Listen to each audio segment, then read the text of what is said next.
जय श्री कृष्ण मित्रों, राधे राधे। पुरुषोत्तम मास महात्म्य कथा अध्याय 17।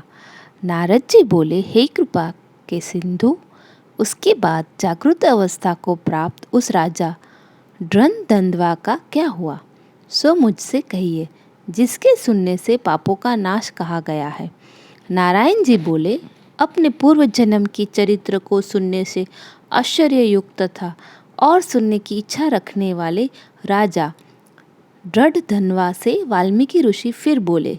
वाल्मीकि मुनि बोले, इस तरह स्त्री के मुख से शीतल वाणी को सुनकर सुदेव शर्मा धैर्य धारण कर हरि भगवान में चित्त को लगाता हुआ दीर्घ श्वास लेकर दिनमुख सुदेव शर्मा, जो होने वाला है वह होगा, यह मन में निश्चय कर पुष्प समिधा आदि के लिए वन को गया।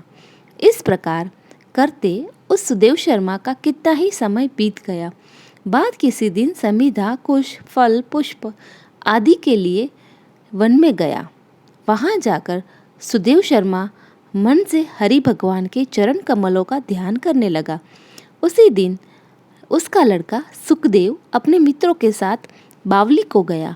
बावली में प्रवेश कर समय व्यसक मित्रों के साथ जल यंत्रों से जल फेंकता हुआ और बार बार हंसता हुआ खेलने लगा।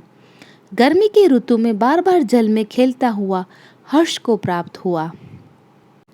इस तरह प्रेम में मग्न सब बालकों से खेल करते हुए अथाह जल में खड़ा हुआ वह सुखदेव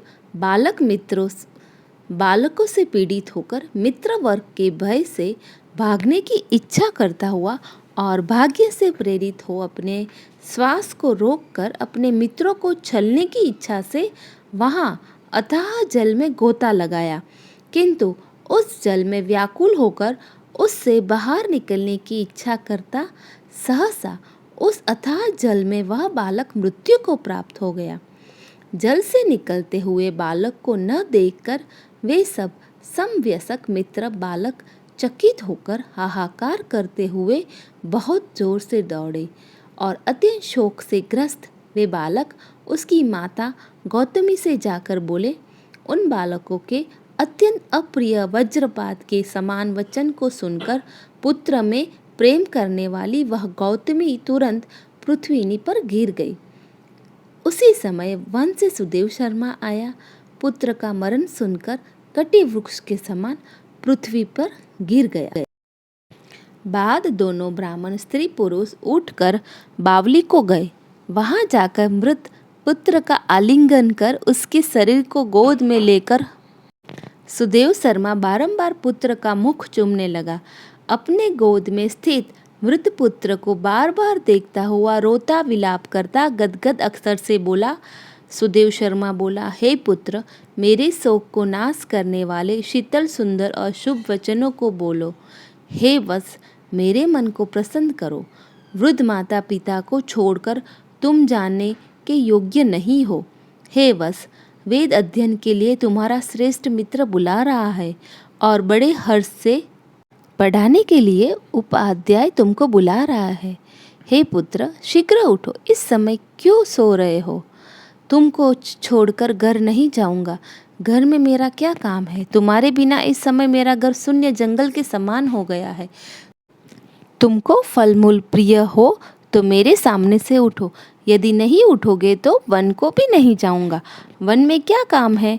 मैंने कोई निंदित काम नहीं किया और ब्रह्म हत्या भी नहीं की, फिर किस कर्म के फल से मेरा पुत्र मर गया?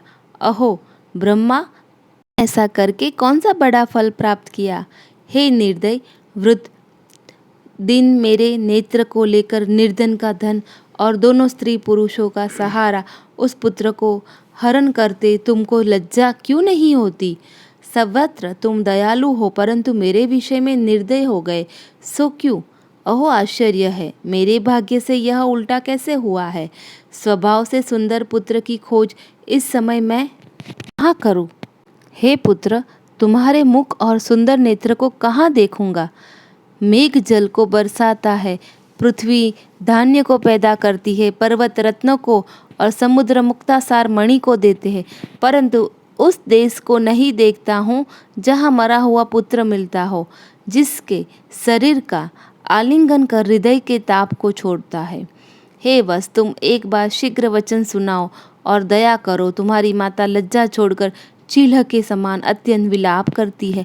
हे पुत्र, उसको देखकर तुमको दया क्यों नहीं पैदा होती है? माता पिता की आज्ञा बिना तुम कभी भी नहीं गए। हे पुत्र, हम दोनों से बिना पूछे ही दूर के मार्ग को क्यों गए? इस समय किसके वेद अध्ययन की उत्तम वाणी को सुनूंगा?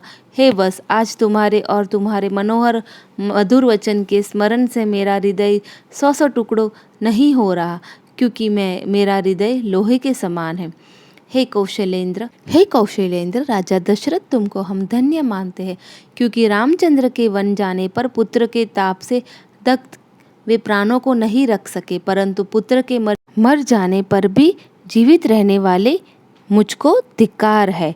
हे गोविंदा, हे विष्णु, हे यदुनाथ, हे नाथ, हे रुक्मणी के प्राणपति, हे मुरारी, हे दीन पर दया करने वाले, हे दयालु, पुत्र रूप अग्नि के ताप से संतप्त मेरी रक्षा करो।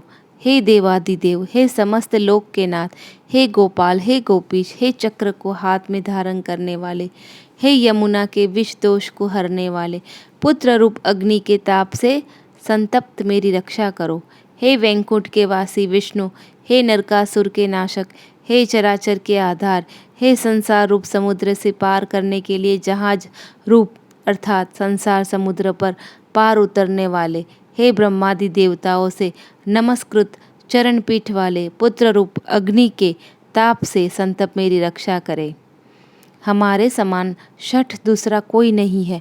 जो मैंने देव की पुत्र श्री कृष्णचंद्र के वचनों का उल्लंघन कर पुत्र में दुराशा की, कौन अभागा पुरुष भाग्य में न रहने वाली वस्तु को प्राप्त कर सकता है? इति श्री बृहन्नारदीय पुराणे पुरुषोत्तम मास महात्म्ये 17 अध्याय संपूर्ण।